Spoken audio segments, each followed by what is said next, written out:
Hey, this is Chike, that's Chuck. Welcome back to another edition of Real Review Cinematic Underground.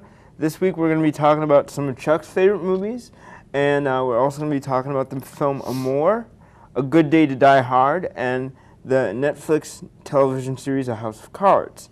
Today I wanted to start out with the film Stranger Than Fiction, as that was one of the films on Chuck's list. I just finished that this morning, directed by Mark Foster, which I was surprised. I haven't seen a good movie from Mark Foster at all. When you look back at the career of Mark Foster, he starts with smaller things like that, and for some reason or another, he's now decided he can direct big budget films, which is a mistake. He really can't. He also directed a great movie called Monsters Ball. Yeah. That was him as well. He should stick to the small stuff. I did not see Monsters Ball, particularly because of what I thought was going to be the characterization of Halle Berry's character. However, in saying that, I've heard a lot of good things about Monsters Ball. I like Stranger Than Fiction, starring Will Ferrell, Emma Thompson, Queen Latifah, and Dustin Hoffman, ironically enough. The plot is pretty basic. Pretty basic? That's actually a joke. It's actually quite intriguing. You want to tell the audience about the plot?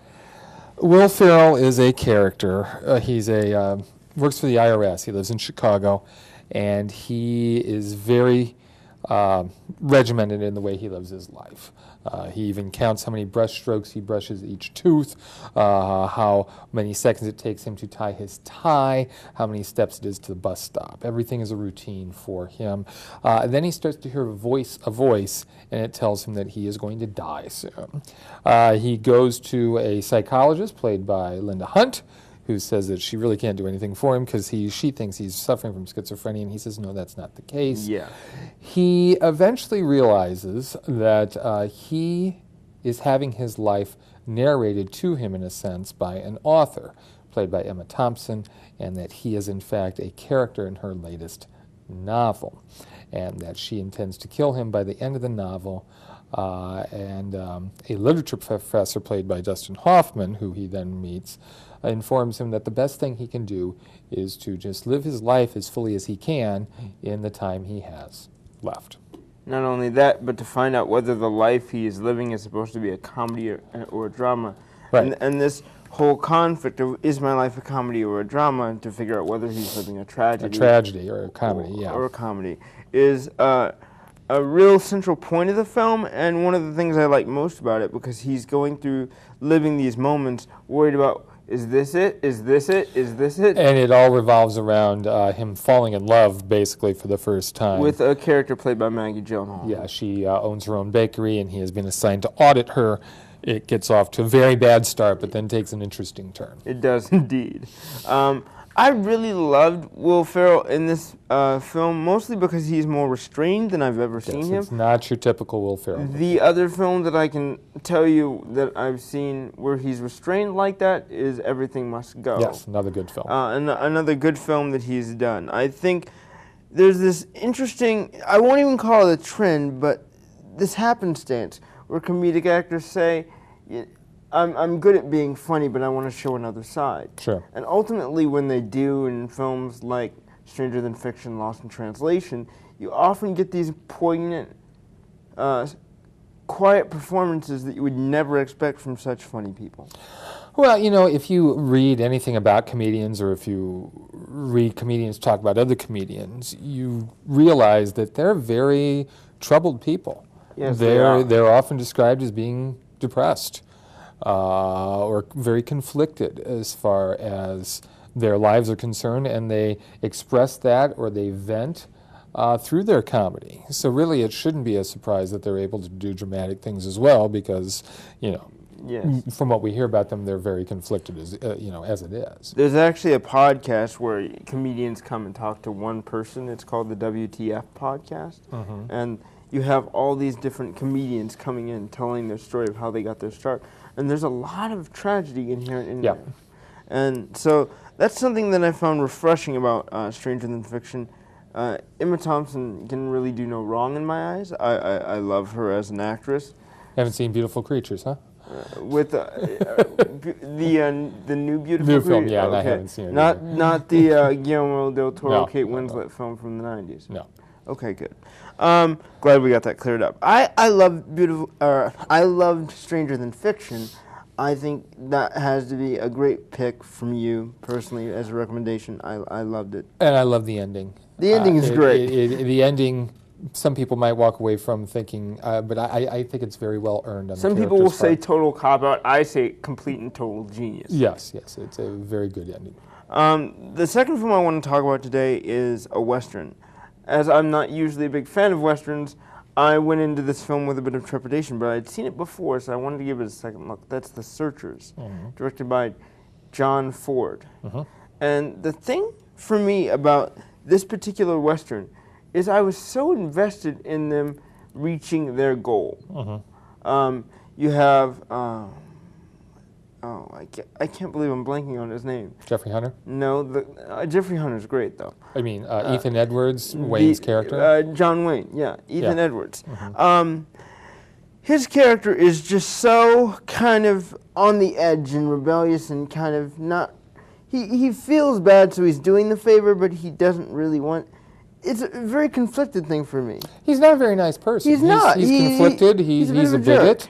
jerk. He hates Indians. If you've not seen the film, he's a Civil War veteran from the Confederacy. He's been wandering around since the end of the war. He's visiting his brother, who has taken set up his own farm on the edge of civilization out west, and they are attacked by Indians one night while Wayne is out on another mission, and the Indians kill everyone except for the youngest daughter and the middle daughter, played by Natalie Wood, who they take away. And that is the crux of the film, as he and Jeffrey Hunter, who is a half-breed, spend years searching Going on for a quest until they find. Yeah. And that scene, that revelation when they find her for the very first time, broke my heart, man. Yeah. His whole intention is to kill her. He is going to kill his niece because he knows that she has probably been soiled by an Indian, and he has an intense hatred of Native Americans. So he sets out to kill her. The Hunter character says, "No, you're not," and that, of course, is the huge conflict there. I have to say that one thing that I'm going to say that I love the most about this film is the landscape, just the beautiful locations that this film was shot in. That really immersed me in the environment. Yeah, Monument Valley in Arizona. That's where Ford shot most of his westerns. They actually have a promontory point called John Ford Point. If you go down to Monument Valley, because so many times that was where he would set his camera up again and again when he made films there. Stagecoach, Ford Apache, She Wore a Yellow Ribbon, The Searchers, My Darling Clementine. All of them contain areas from Monument Valley. It was just an absolutely gorgeous film, and I found myself allying with Jeffrey Hunter most of the time in the film, because I was like, I don't want this kid to die. Are you kidding me? Yes, but it's a powerhouse performance by Wayne. It is. I think he is so underrated because, you have that John Wayne persona that he had adapted, but a lot of people don't realize that he did take variations on that.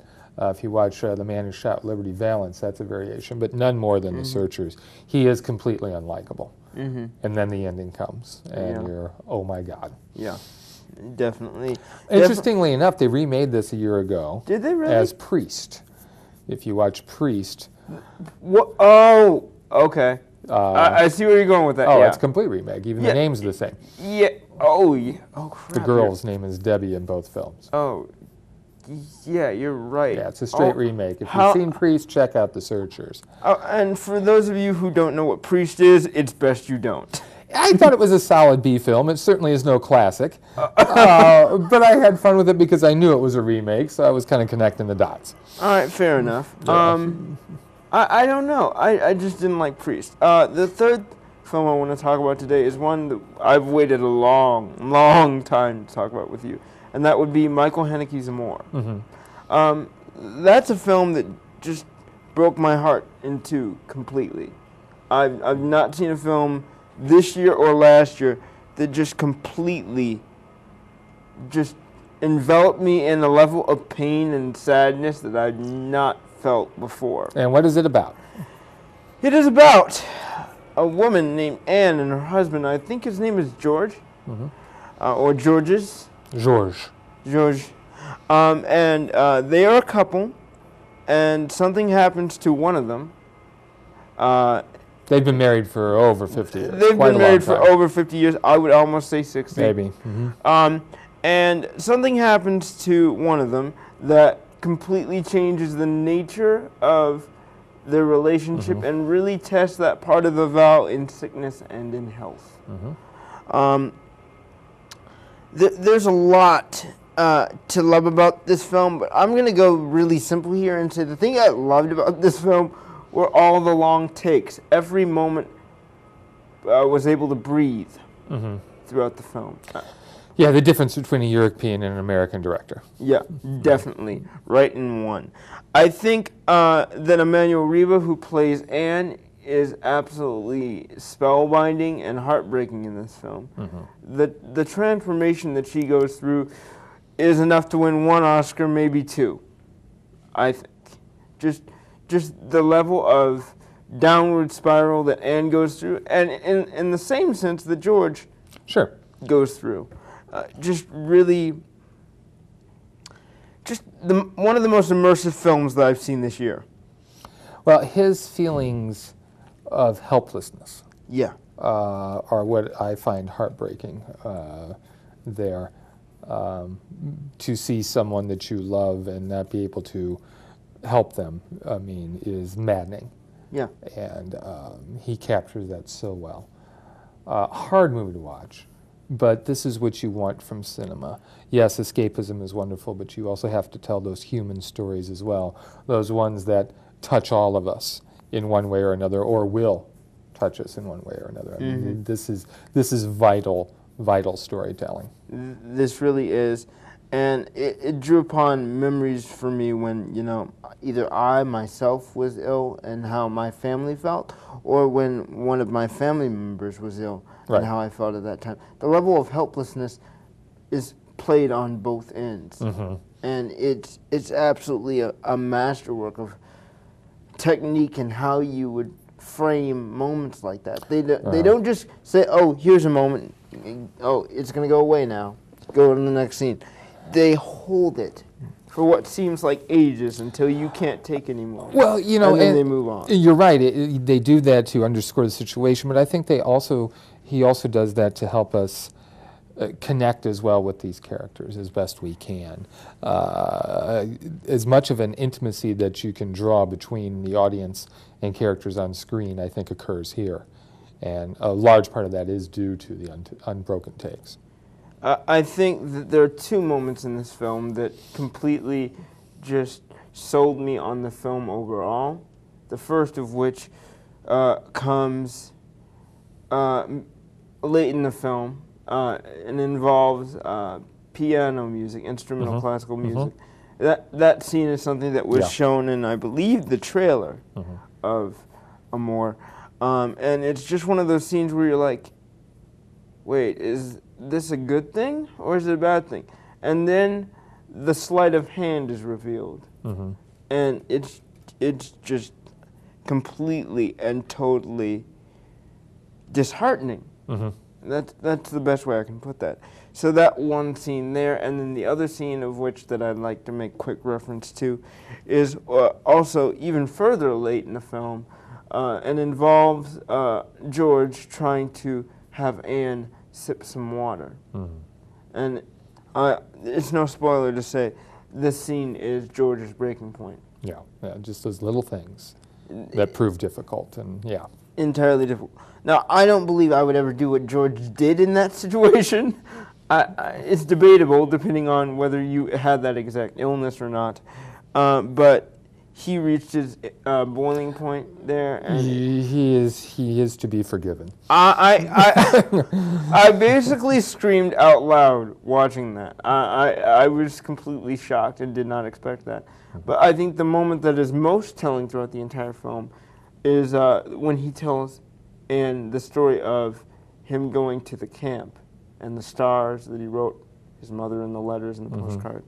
That, to me, was the moment that sold the entire film for me. Yeah, it was, obviously, it's been nominated for 5 Oscars. Obviously, it's the winner in the Best Foreign Film category. I would hope so. But for it to also be nominated as Best Film of the Year speaks to the quality of the movie and the power of it. Do you believe it deserves it now that you've seen it? Oh, yeah, no question. No question, yeah.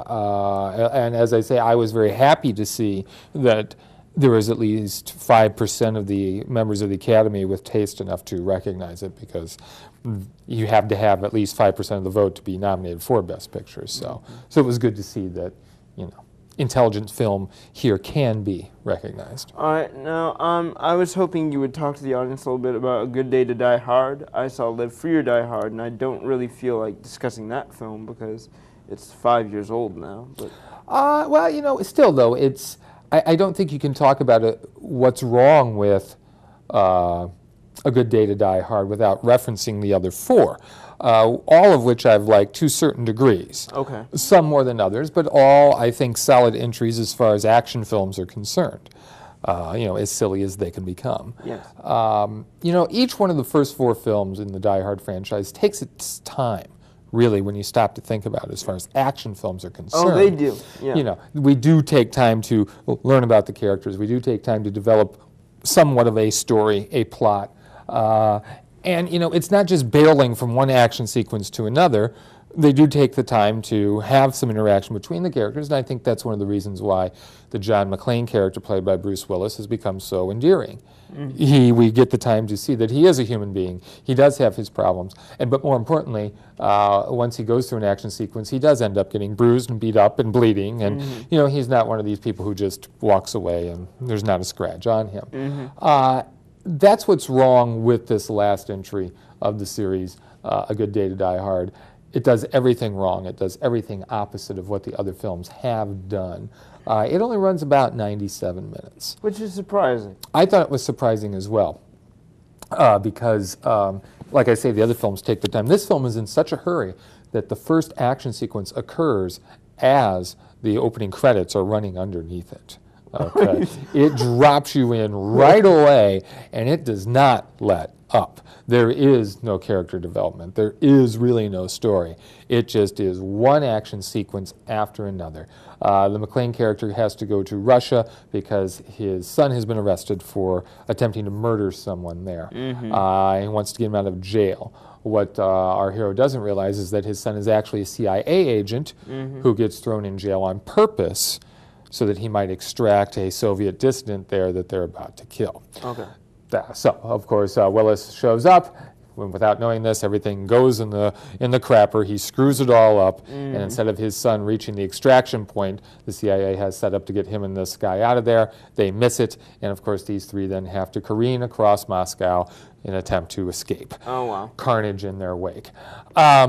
The hack that directed this, John Moore, never met a tripod he couldn't throw away in the corner. His film, the camera moves to the side and up and down and in, and I was surprised I didn't have a seizure watching this movie, quite frankly. The action is hard to follow. The action makes no sense at all after a while. And the thing I think that I found most disturbing was, when you watch an action film, you have that suspension of disbelief.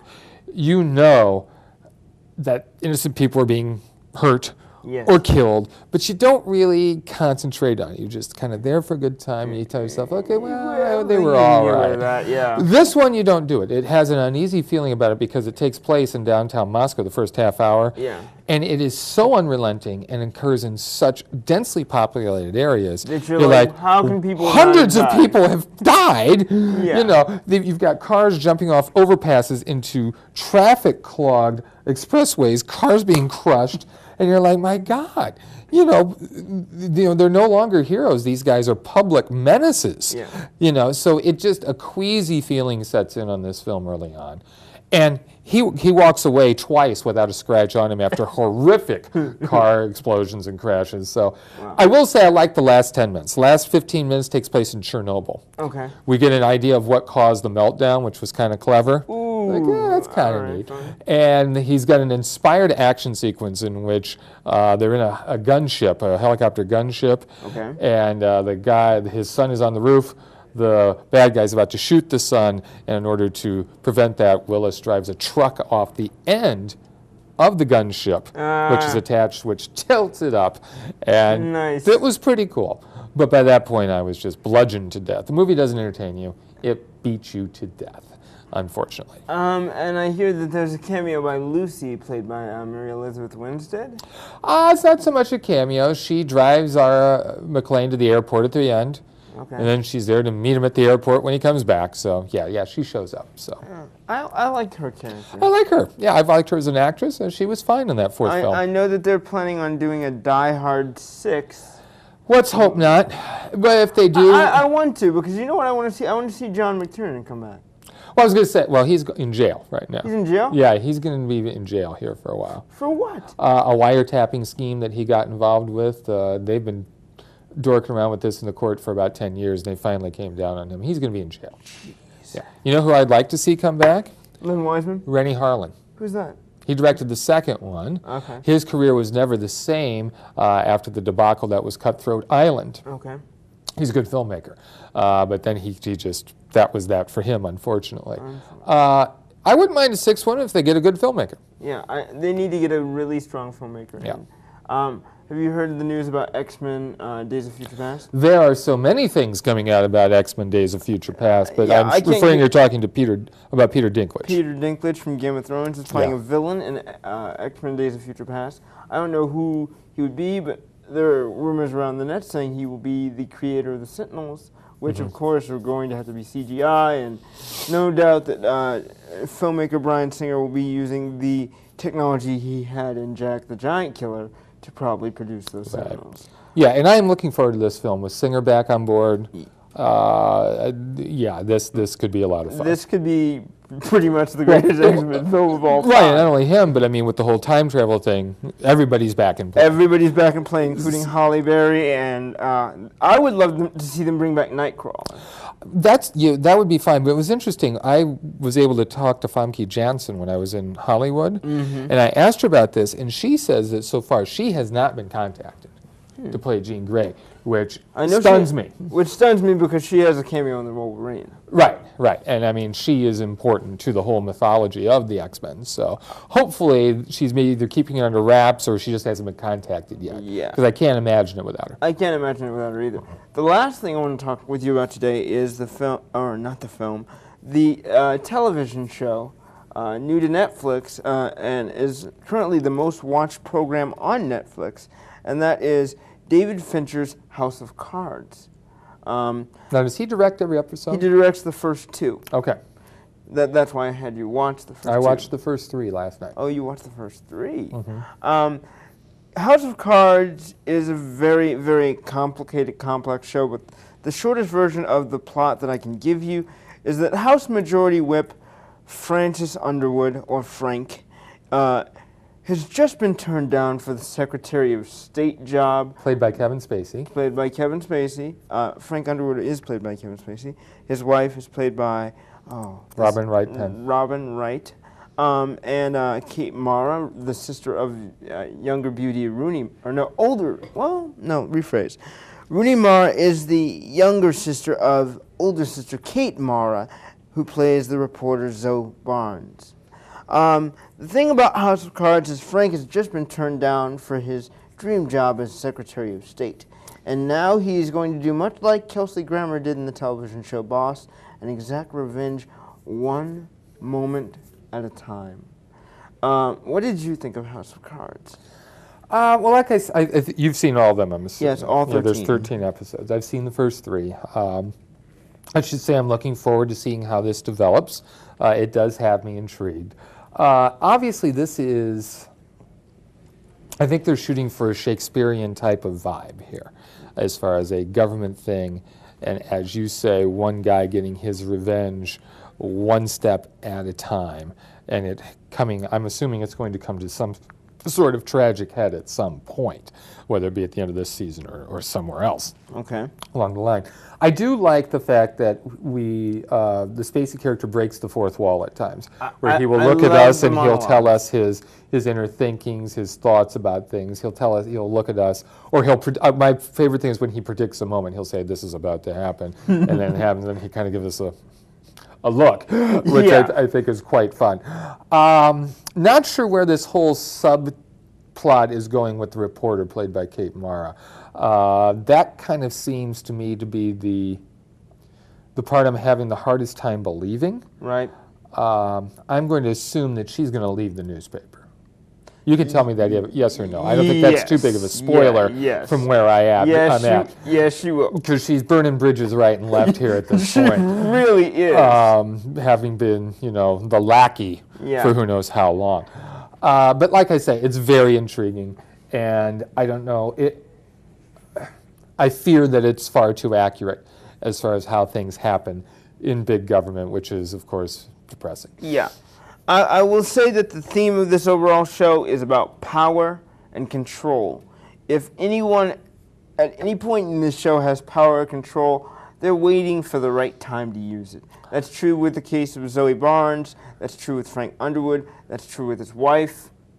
They're all waiting for a chance to use their power and flex their muscle. And they all get to at some point in this series. I will say that. And it seems as though, and you know more about this than I do, no one better show any power around Frank, or else he's going to take you down. He will attempt to. Whether he succeeds on each endeavor, I will not say. I think that this is a very cleverly written series. I don't know how accurate it is to actual government, but I can't say that it's too far off the mark. My fear is that it's far too accurate. Yeah. I mean, I read an interview where Kevin Spacey was talking about House of Cards, and he said he was actually invited to speak with the current House Majority Whip. I heard that too. Yeah. And the fact that he went through that level of detail tells me, oh well, there's got to be some things that are definitely accurate. As far as the wheeling and the dealing and it scares you about the world of politics and the government in which we live. But I think we need that scare. We need that kick up the butt. We could get a kick up the butt, but nothing's going to change it. Yeah, that's also partially how I feel about the whole thing, too. I think it's a really enjoyable series, and if you manage to finish it, we'll have this conversation again. Well, of course, I'll finish it, and then we will revisit it, obviously, I'm sure. This is Netflix's first original series, their first original programming. Mm-hmm. Obviously, this is their effort to be more like HBO as far as drawing more subscribers in. We'll see if this is something that goes to DVD eventually. I don't know if they're going to do that or not, or just hang on to it as their own thing. I hope it's successful, because then that would hopefully burgeon out to them doing more original programming. If they can draw this level of talent, then that's what you want to see. What made me happy throughout the entire show is the lack of nudity. You really didn't see any, and that made me really happy. You wanted to focus more on the story than you did the sexualization of how dirty politics can be. Made me very happy to see that there was a lack of that in the show. The show itself cost $100 million to produce, and I think it was money well spent, considering that it is now the most watched show on Netflix. Yes, $100 million. For 2 seasons, I might add. Oh, okay. All right. So there is another 13. $100 million for 13 episodes? Yeah. $100 million for 26? Okay, that makes more sense. And I'm hoping Fincher comes back to direct the first 2 in the second season. He said he didn't know if he was or not. I read an interview yesterday. He's opting for 20,000 Leagues Under the Sea instead, which makes no sense to me at all. Yeah, I'm scared now. I don't get it. I'm completely scared now. The one movie that I'm looking forward to in the coming weeks has to be The Dark Skies with Kerry Russell. Okay. I think that one's coming out. And I still need to see Side Effect. Yes, you do. I still need to see Side Effect while it's in theaters. There is no lack of nudity in that film. I just wanted to point that out. Well, thanks for that, Chuck. No problem. I'll make sure to be aware and bring the blindfold. Until next time, I'm Chike, that's Chuck, and we will see you next week.